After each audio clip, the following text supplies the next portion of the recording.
नमस्कार दोस्तों, आज की ये कहानी है सुक्खा का हलवा की। वो सुक्खा का हलवा जो न जाने कितने लोगों के लिए हीरो जैसा था। वो सुक्खा का हलवा जो अपने गांव के दूसरे लड़कों की तरह बेहद सीधा सादा लड़का था। वो सुक्खा का हलवा जिसके भी बाकी लड़कों की तरह विदेश में जाकर जमकर पैसे कमाने के सपने अपनी आंखों पर सजाकर बैठा था, लेकिन हालात के थपेड़ों ने उसे शरीफों की दुनिया से निकालकर ऐसी जगह पहुंचा दिया जहां से फिर लौटते हुए आज तक किसी को नहीं देखा गया।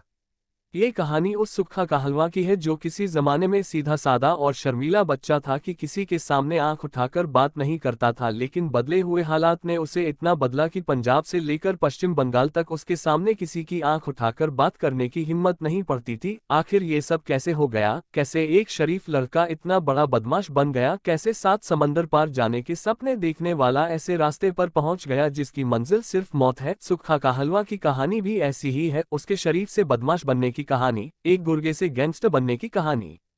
सुक्खा का हलवा के जुर्म की हुकूमत पंजाब से लेकर पश्चिम बंगाल तक फैली हुई थी और साल 2000 से लेकर 2015 तक इस सुक्खा का हलवा ने जुर्म की दुनिया में जमकर नाम कमाया।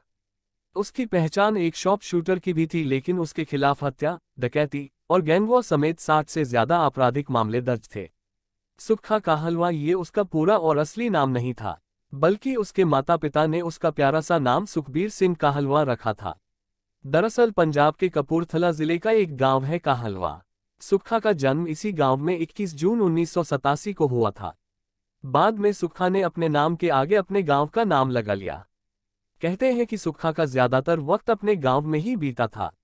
उसके परिवार के 2 चाचा अमेरिका में जाकर बस गए थे, जिसकी वजह से सुक्खा का परिवार एनआरआई परिवार कहलाता था। सुक्खा के पिता भी विदेश में ही जाकर बसना चाहते थे, लेकिन वीजा मिलने में देरी की वजह से सुक्खा के पिता गांव में ही खेती बाड़ी का काम देखते थे और सुक्खा अपने भाई के साथ गांव के ही स्कूल में पढ़ता था। लंबी जद्दोजहद के बाद सुक्खा के पिता और सुक्खा की मां का अमेरिका का वीजा आ गया, लेकिन सुक्खा और उसके भाई का वीजा नहीं था। असल में तब तक सुक्खा का पासपोर्ट भी तैयार नहीं था। सुक्खा के पासपोर्ट न बन पाने की भी एक वजह थी।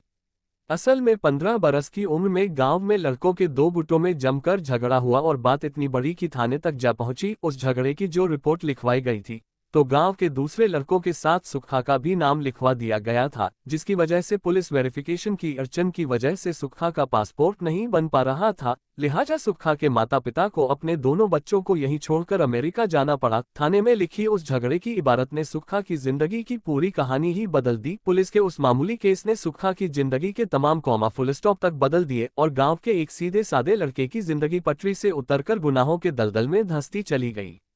सुक्खा का हलवा वो गैंगस्टर था जिसने नए जमाने की सबसे कारगर चीज सोशल मीडिया को अपना सबसे कारगर हथियार बना लिया था। वो सोशल मीडिया पर बहुत एक्टिव रहता था, खासतौर पर फेसबुक पर। यहाँ तक कि जेल में रहने के दौरान भी वो अपना स्टेटस रोज की तर्ज पर अपडेट करता रहता था। इसी वजह से उसकी फेसबुक पर जबरदस्त फैन फॉलोइंग थी। खासतौर पर जब उसकी कोई फोटो गन के साथ होती थी, उसे जबरदस्त लाइक मिलते थे, जिनकी संख्या हजारों और कई बार लाखों तक पहुंच जाती थी। हालांकि गुनाह की जिंदगी में उतरने के बाद सुक्खा को एक बार वापसी का रास्ता भी मिला था, जब उसका एक रिजॉर्ट के मालिक की बेटी के साथ अफेयर हो गया था। हैसियत में ऊंची होने के बावजूद वो लड़की सुक्खा पर जान छिड़कती थी। सुक्खा की सूरत के अलावा उसकी सीरत से उसे बड़ा लगाव था। सुक्खा ने उस लड़की से शादी कर ली और हिंदुस्तान से ऑस्ट्रेलिया चला गया, मगर किस्मत को ये रिश्ता ज्यादा मंजूर नहीं था। लिहाजा कुछ ही अरसे में सुक्खा का अपनी पत्नी से झगड़ा हुआ और वो ऑस्ट्रेलिया में सब कुछ छोड़कर वापस जालंधर आ गया। ऑस्ट्रेलिया से लौटने के बाद सुक्खा की जिंदगी पूरी तरह से बदल गई। बुरी सोहबत सुक्खा को जुर्म की दुनिया में ले गई। उसने अपने आवारा दोस्तों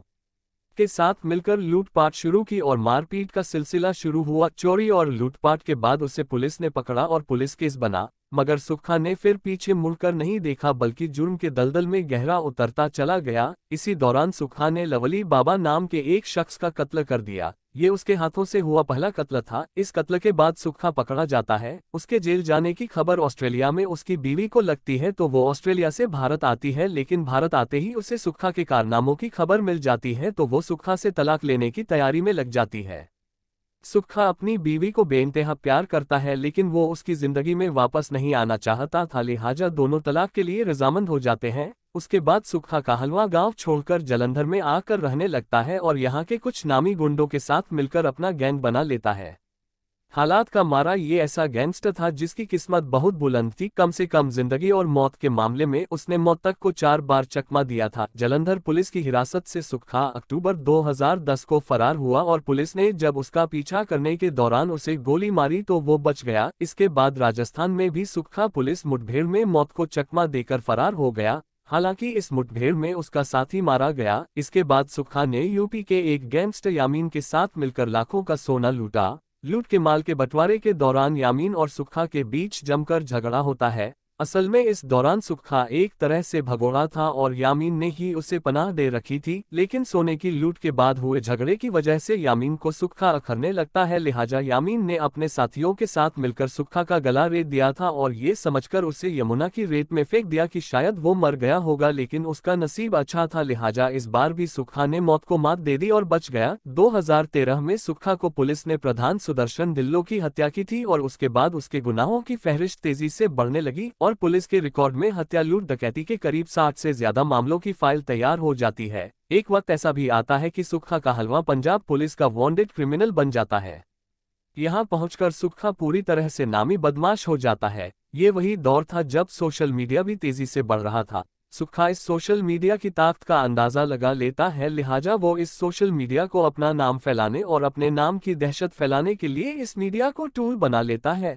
फेसबुक पर वो कम से कम 3 ऐसे अकाउंट बनाता है जिन पर वो अपनी बदमाशी की तमाम तस्वीरों को अपलोड करके लोगों के बीच पहुंचता है। उसकी फैन फॉलोइंग का आलम ये होता है कि उसकी हर एक तस्वीर को लोग एक हीरो की तरह लाइक करते हैं। लेकिन इसी सोशल मीडिया के जरिए वो अपने गुनाहों का ग्राफ भी तेजी से ऊपर ले जाने की फिराक में लग जाता है और उसके जरिए धमकी तक देना शुरू कर देता है। उसके जुर्म की कहानी सोशल मीडिया के जरिए पंजाब की हदों से आगे निकल जाती है और राजस्थान, दिल्ली, यहाँ तक कि पश्चिम बंगाल में बैठे गैंगस्टर पर उसके नाम की माला जपना शुरू कर देते हैं। सुक्खा उन भटके हुए नौजवानों के लिए हीरो बन चुका था जो गुनाह की दुनिया को ही अपनी दुनिया मान लेते हैं। यहाँ तक कि सुक्खा जब जेल में रहता था तो वहाँ से भी अलग अलग तस्वीरें और वीडियो सोशल मीडिया पर अपलोड करने लगता है, जिससे पुलिस महकमे के कान खड़े हो जाते हैं। इसी दौरान सुक्खा पंजाब के सबसे नामी बदमाशों में से एक लवली के गैंग के साथ मिलकर काम करने लगता है, लेकिन एक बात पर दोनों के बीच ठन जाती है और सुक्खा लवली को मार डालता है। लवली के ही गैंग में काम करने वाला सोनू बाबा ने सुक्खा के खिलाफ अदालत में गवाही दी। सोनू की गवाही के बाद सुक्खा बेहद गुस्से में था और अदालत में जज के सामने ही उसने सोनू बाबा को जान से मारने की धमकी दी। पंजाब के तमाम गैंग में ये बात मशहूर थी कि सुक्खा जिसको भी धमकी देता है उस धमकी पर अमल भी करता है।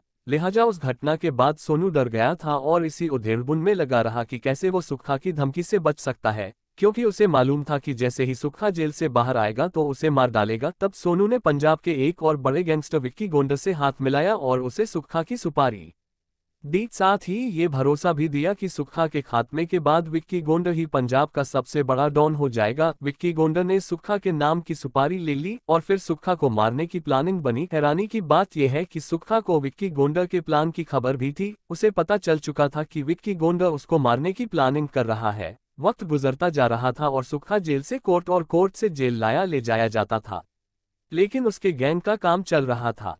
21 जनवरी 2015 का दिन था जब पंजाब पुलिस सुक्खा को नाभा जेल से जालंधर अदालत में पेशी के लिए ले जा रही थी। बिल्कुल फिल्मी स्टाइल में 2 लग्जरी कारों ने पुलिस की उस वैन को घेर लिया जिसमें पुलिस वाले सुक्खा को लेकर जा रहे थे। इससे पहले पुलिस वैन में मौजूद पुलिस वाले कुछ समझ पाते कार में सवार बदमाशों ने ताबड़तोड़ फायरिंग शुरू कर दी। असल में उन 2 कारों में 15 गैंगस्टरों की टोली मौजूद थी जिनके पास ऑटोमेटिक पिस्तौल और डबल बैरल गन थी। इसके बाद कार सवार बदमाशों ने पुलिस वालों को घेर कर उनसे उनके असलहे छीन लिए और फिर वैन को पूरी तरह से घेर कर सुक्खा पर 1-2 नहीं पूरी 60 से ज्यादा गोलियां दाग दी। सुक्खा की मौके पर ही मौत हो गई। इस वारदात का सबसे चौंकाने वाला पहलू यह है कि सुक्खा को मौत के घाट उतारने के बाद भी जब गैंगस्टरों का गुस्सा शांत नहीं हुआ तो वहीं उसकी लाश के पास सारे गैंगस्टरों ने जमकर भानगड़ा किया और पुलिस जीप के ड्राइवर को डंके की चोट पर ऐलान करते हुए कहा कि सबको बता देना कि इस मर्डर का प्लॉट गोंडर गैंग ने ही तैयार किया है। सुक्खा के मर्डर के बाद जब सुक्खा के माता पिता अमेरिका से लौटे तब उनको इस बात का पता चला कि असल में अपनी हत्या से पहले सुक्खा को इस साजिश का पूरा पता था। उसे ये भी पता चल चुका था कि इस हत्या के पीछे गोंडर गैंग के अलावा प्रेमा लाहौरिया और सोनू बाबा का हाथ है। असल में इस बात का पर्दाफाश उस वक्त हुआ जब सुक्खा कहलवां की हत्या के सिलसिले में आरोपी गैंगस्टरों को पकड़ा गया तो पुलिस की पूछताछ में ये बात सामने आ गई कि सुक्खा को कैसे कैसे मारने की प्लानिंग की गई थी, लेकिन किस वजह से उन प्लानिंग को अंजाम तक नहीं पहुंचाया जा सका। उसके बाद ही सुक्खा को फगवाड़ा के पास मौत के घाट उतारने का प्लान तैयार हुआ और ये भी तय हुआ था कि उसे 21 तारीख को कैसे मारा जाएगा। तो दोस्तों, ये थी पंजाब के सबसे बड़े गैंगस्टर सुक्खा कहलवां उर्फ सुखबीर सिंह कहलवां का किस्सा, जो 28 साल की उम्र में पंजाब के साथ साथ कई राज्यों की पुलिस का सिरदर्द हो गया था। वीडियो पसंद आया हो तो लाइक और चैनल सब्सक्राइब करें। Thanks for watching this video.